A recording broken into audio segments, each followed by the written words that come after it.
Bismillahirrahmanirrahim. Alhamdulillah, pada pertemuan kelima ini anak-anakku semua, saya akan melanjutkan materi yaitu fasilitas dalam Microsoft Word ya. Yang kemarin nomor 1 sampai 7, ini saya lanjutkan pada nomor yang ke-8.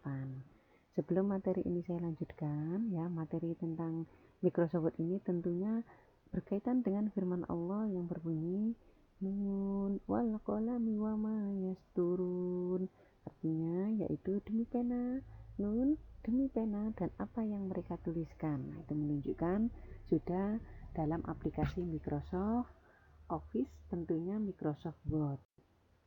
Nah, sesuai dengan KD, kompetensi dasarnya yaitu mengidentifikasikan perangkat lunak pengolah kata, yaitu menggunakan Microsoft Word. Nah, di sini fasilitas Microsoft Word yang ke-8 ini yaitu equation. Nah, equation editor itu tentunya kalau rumus ya, menggunakan rumus. Kalau di sini equation merupakan fasilitas yang berisikan simbol-simbol matematika. Nah, misalnya sigma, beta, alfa, seperti itu dan seterusnya. Bagaimana? Ada di mana? Silakan ada di menu simbol. Menu simbol ada di sebelah mana? Menu insert, lalu sebelah pojok kanan ya, itu simbol. Nah, cari simbol yang sesuai dengan equation. Nah, kalau bagaimana cara saya membuat rumus matematika, rumus kimia, rumus fisika. Nah, anak-anak ini nanti akan dibahas lebih lanjut bagaimana cara kalian menggunakan rumus. Yang di sini ini adalah equation yang berbentuk simbol saja. Kalau cara mengerjakan matematika, fisika ataupun kimia, nanti ada materi selanjutnya insya Allah minggu depan. Nah, di situ selain menggunakan simbol yaitu decision manager dan reference building. Maksudnya yaitu untuk membuat catatan kaki, baik itu footnote yang ada di bagian bawah ya. Ada lagi itu EndNote ya, daftar isi atau daftar tabel atau bibliografi dan daftar gambar. Ini semuanya ada silakan kalian di menu ya, reference, baru silakan kalian klik, akan tampil kotaan seperti ini. Kalau misalnya footnote, EndNote ya. Jadi ada yang header, ada yang footer, ada di sebelah atas juga ada catatan kaki itu di sebelah bawah. Di sebelah bawah nanti ada formatnya itu 1, 2, 3, ABCD, I besar, I kecil ya, dan seterusnya. Mulai berapa itu ada semua anak-anak. Terus kalau yang untuk menggunakan daftar isi, tabel dan bibliografi juga ada di sini semua ya. Di menu reference ya. Di situ sudah terpampang ya bagaimana cara kita menggunakannya. Spelling check ya, di yang ke-10 ini tentang spelling check. Maksudnya spelling check digunakan untuk memeriksakan ejaan dalam dokumen yang kita buat. Fasilitas ini pada Word 2010 lebih dipermudah ya dan konsisten. Opsi atau pilihan pemeriksaan ejaan pun lebih banyak yang bersifat global dan berlaku untuk semua program aplikasi yang tergabung dengan Microsoft Office 2010. Jadi tidak ada kesulitan ataupun permasalahan yang didapati, semuanya sudah kompatibel atau sesuai.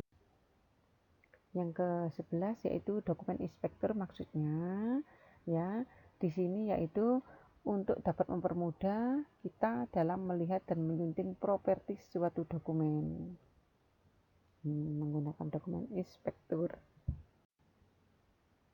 Yang ke-12 yaitu mark as final, maksudnya yaitu yang digunakan untuk mencegah orang lain atau melakukan perubahan-perubahan dalam dokumen yang kita buat. Jadi kalau komputer itu misalnya lab, komputernya kantor atau lembaga, itu yang menggunakan tidak kita sendiri tapi banyak orang. Lah, untuk menghindari agar orang lain tidak bisa untuk ngedit, buka ataupun yang lainnya mengganggu ketikan kita, maka di sini ada fasilitas mark as final ya. Jadi sehingga yang lainnya tidak bisa untuk mengotak-atik.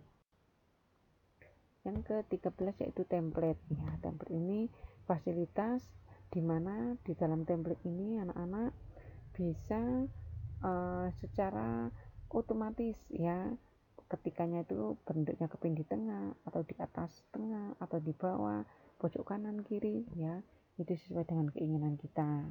Berbagai macam template untuk memperindah desain dokumen yang kita buat sehingga lebih menarik ya, menarik perhatian. Bahkan jika komputer dengan internet, maka kita bisa mencari template-template yang lain yang disediakan gratis oleh Microsoft Office online di situs Microsoft, bisa kalian pakai. Yang ada juga silakan, kalau misalnya kurang puas bisa kalian yang secara online. Yang ke-14 yaitu dengan screenshot capture. Di dalam Microsoft 2010 ini mempunyai screenshot capture. Fasilitas ini digunakan untuk men-capture gambar di dalam dokumen Word. Jadi tidak usah harus menggunakan snapping tool yang bisa kita pakai atau screenshot yang ada di keyboard itu ya, print screen, tapi cukup ada fasilitas di dalam Microsoft Word ini ya, menggunakan screenshot capture ya. Nah, ini silakan anak-anak ada di menu insert gitu ya, sesuai dengan gambar. Nah, sekarang anak-anak tugasnya yang pertama, bagaimana cara menyisipkan simbol ya, matematika atau equation dalam Microsoft Word. Yang kedua, bagaimana cara memberi catatan kaki ya, baik itu footnote ataupun endnote ya. Yang ketiga yaitu bagaimana cara membuat tadi yang footnote, yang ini yang endnote. Yang keempat, bagaimana cara langkah-langkah screenshot di dalam Microsoft Word. Nah, jadi definisi Microsoft Word yang screenshot itu bagaimana cara men-screenshotnya. Nah, terus lanjutannya anak-anak silakan seperti biasanya untuk mengirim tugasnya. Saya akhiri dulu dengan ucapan Alhamdulillahirabbil alamin. Assalamualaikum warahmatullahi wabarakatuh.